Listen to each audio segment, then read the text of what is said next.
Sekarang kita lanjutkan. Lalu bagaimana proses penciptaan manusia pertama ini? Ya, penciptaan Nabi Adam. Kita pahami dulu. Ya. Bahwa penciptaan manusia pertama, bahwa penciptaan Adam, ya, itu diciptakan dari tanah. Sesuai dengan surat Al-Hijr ayat 28. Ya. Sama-sama kita baca. Bismillahirrahmanirrahim. Wa iz qala rabbuka lil malaikati inni khaliqum basyarum min salsalim min hama'im masnun. Allah berfirman kepada para malaikat, aku hendak menciptakan, khaliqun, menciptakan apa? Basyaron, menciptakan manusia. Dari apa? Min salsalim min hama'im masnun, dari tanah liat kering, dari lumpur hitam yang dibentuk. Jelas bahan dasarnya.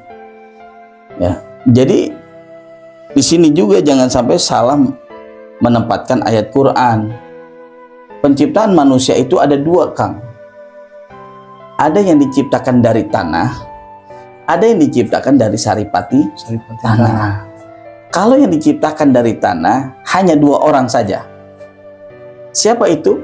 Nabi Allah Adam dan Ibu Siti Hawa. Lah, kok bisa Ibu Siti Hawa diciptakan dari tanah juga? Bukannya Siti Hawa itu diciptakan dari tulang rusuk Nabi Adam. Nah, kan selama ini kan begitu tuh. Ya. Nanti kita jelaskan. Kenapa saya jelaskan, saya katakan bahwa Ibu Siti Hawa juga diciptakan dari tanah. Jadi ada yang diciptakan dari tanah, ada yang diciptakan dari saripati tanah. Nah, yang diciptakan dari saripati tanah itu siapa? Kan gitu.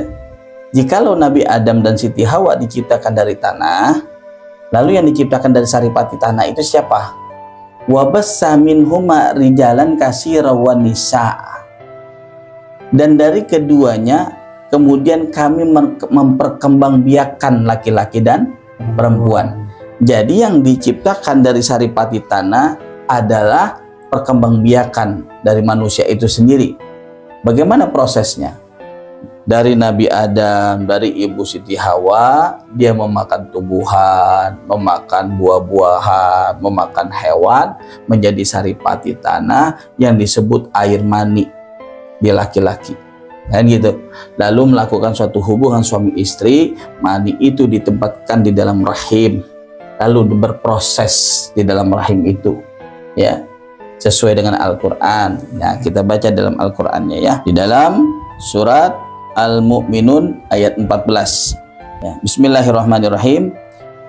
Kemudian air mani itu kami jadikan sesuatu yang menggantung.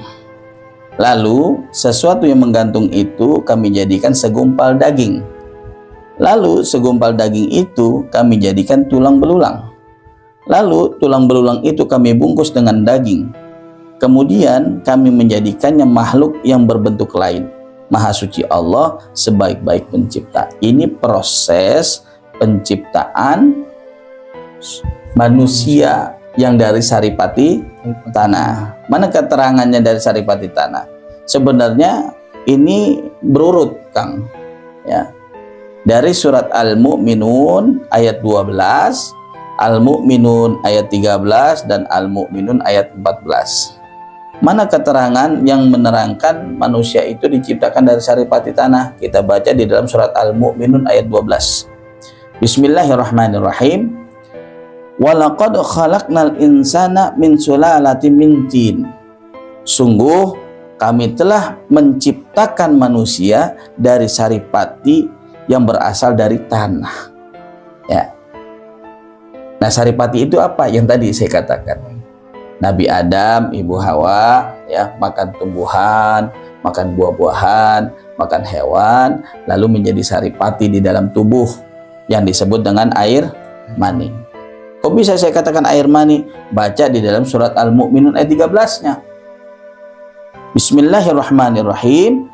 Summa ja'alnahu nutfatan fi qararim makin. Kemudian kami menjadikannya air mani di dalam tempat yang kokoh atau rahim, ya. Jadi saripati itu adalah air mani. Ya.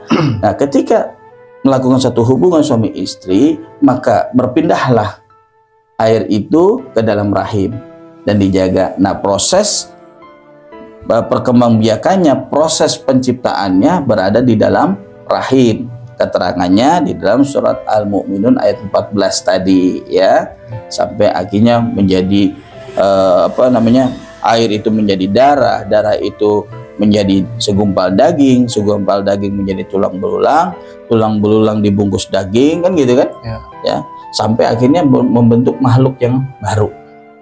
Itu proses penciptaan manusia dari saripati tanah.